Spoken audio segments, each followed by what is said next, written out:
As a profit-making entity and a taxpayer-funded entity, both are free to pursue scientific discovery in outer space. How does SpaceX humiliate NASA's budget? I'll share the info in this video, so make sure to stay tuned and don't miss a second. Welcome to Elon Musk Rewind. Don't forget to subscribe to our channel, like this video, and hit the notification bell icon to get updated with Tesla, SpaceX, Starlink, and everything about Elon. Even in its heady state, the rocket billionaire discourse can obscure the truth. And why is this so? Using Elon Musk's SpaceX Falcon Heavy rocket, NASA saved $548 million, possibly more, for a mission to Jupiter's moon Europa in 2024. As we begin this video, let me say that I don't mean to disrespect NASA or anything they have accomplished, because it wouldn't be possible for spaceflight to exist today without NASA. And this video shows how NASA and SpaceX have different operational structures, leading to financial inequalities. The NASA Space Shuttle was a game-changing program, due to it being the first significant step toward making space travel more regular and introducing the concept of reusable rockets. It was, however, a monumental achievement in terms of costs as well.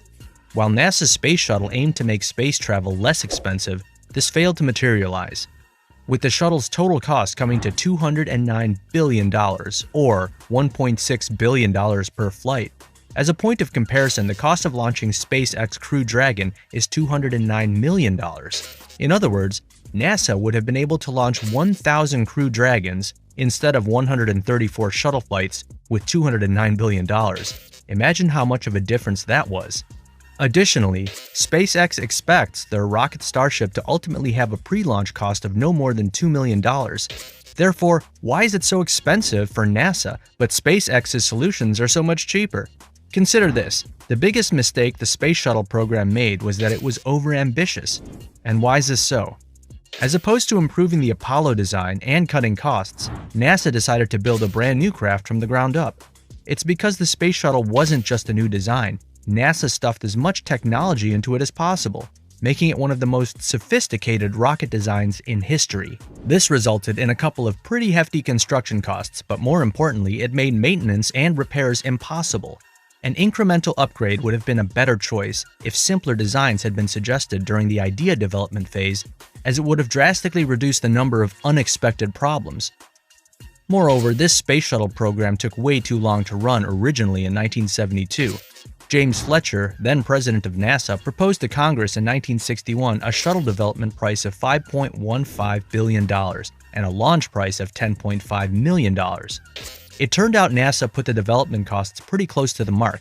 In actuality, they overran the planned $5.15 billion by a slim margin, but that happens with every new construction project. Nevertheless, it quickly became apparent that the cost for each launch would be 20 times that of the projected cost for each launch, exceeding $200 million. So even though the number is relatively high, that's okay, as something new was tried, and it was found to be unsatisfactory. Although their original plan was only for the shuttle to be used for 10 to 15 years, that turned out to be far longer, because we all know, however, that this ended up lasting 2 to 3 times longer than expected. Nonetheless, NASA isn't entirely to blame for this. It was at the time when the Space Shuttle was set to retire that construction on the International Space Station began in full swing. Although the IS was approved in 1984 under the Reagan administration, initial planning and development took far longer than expected. Even though the initial design of the ISS was approved in 1984, it wasn't selected until 1993, and it wasn't until 1998 that the first elements of the ISS were launched into orbit with the Space Shuttle. During that time, only the Space Shuttle was capable of carrying parts of ISS into space. Given everything that had happened already, there was no way NASA could build a rocket that could lift these parts into space. Because of this, NASA continued to use its extremely expensive space shuttles until the ISS was completed. As a result of the ISS, nearly 2 decades were added to the life of the Space Shuttle program, and tens of billions of dollars or more have been added to the cost of the program. Further complicating matters, the International Space Station is rapidly approaching the end of its life. According to NASA, the space station is capable of lasting 30 years and possibly much longer. Nevertheless, NASA will cease to support the space station by 2024, making other projects the priority. Therefore, the lifespan of the space station itself is irrelevant. The bottom line is at the end of the day, it's debatable if it's worth continuing the shuttle program for another 20 years to build an ISS. In terms of achievement, however, ISS is without a doubt one of humanity's greatest. Therefore, it would be valid to argue that the exorbitant cost of the space shuttle was justified, because ISS was made possible by it. Further, we have to conclude by saying that the space shuttle lacked a clearly defined goal, which was probably the biggest flaw. Since it was intended to create a sustainable space program, but that was not its primary goal because otherwise it would have been simpler and more economically sound. Meanwhile, public excitement started dwindling as the USSR had already won their race to the moon and American astronauts had already reached the moon. With this, getting to Mars, not reducing the cost of space travel, is the next big space achievement that will get the average person excited. However, for most people, lowering the cost is not that exciting, even though getting to Mars is crucial. Because of that, the shuttle had no real purpose, no obvious mission, there was no competition, and it didn't receive the kind of public support that the Apollo program enjoyed. Likewise, the space shuttle was used to construct the International Space Station as an afterthought, leaving it wandering randomly in space. So these are some of the main reasons that the space shuttle failed. However, did SpaceX reduce the cost of space travel by correcting all these mistakes? To start, as a humbling part of SpaceX, another key advantage of it is that they had just one goal, and that is they want to reduce costs without compromising safety. That's it. No more, no less. While they do have other goals like reaching Mars and providing fast travel around the Earth, what are these projects centered around? In addition to just performance, most government organizations in the space industry have instead focused on reducing costs over decades. Additionally, as governments have steadily decreased funding for space organizations, this has become more important. In addition to this, one major advantage of SpaceX is that they are run like a startup rather than NASA, which is more of a state-run organization. Generally, government jobs at NASA do not require a huge amount of overtime, as government organizations tend to stick close to the 40-hour schedule. Meanwhile, at SpaceX, employees work between 60 and 80 hours per week, and some work as many as 100 hours per week regularly.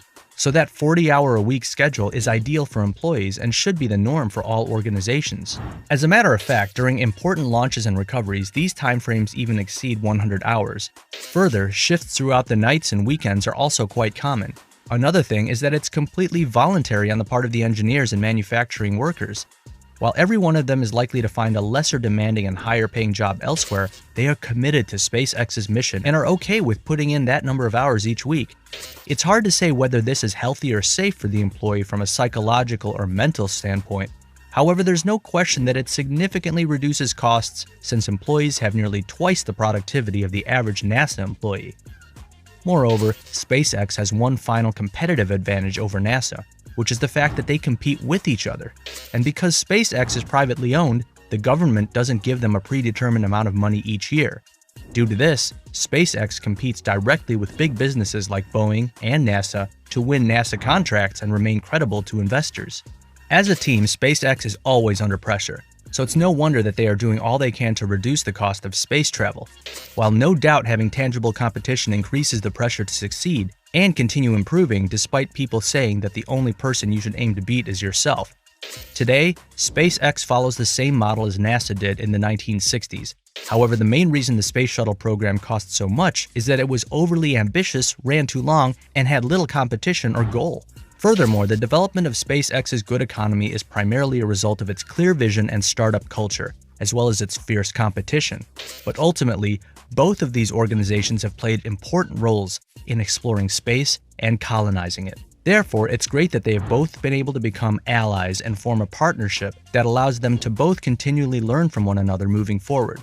To put it simply, SpaceX is trying to humiliate NASA's budget with this discrepancy in their annual budgets, yet still manages to achieve its goals.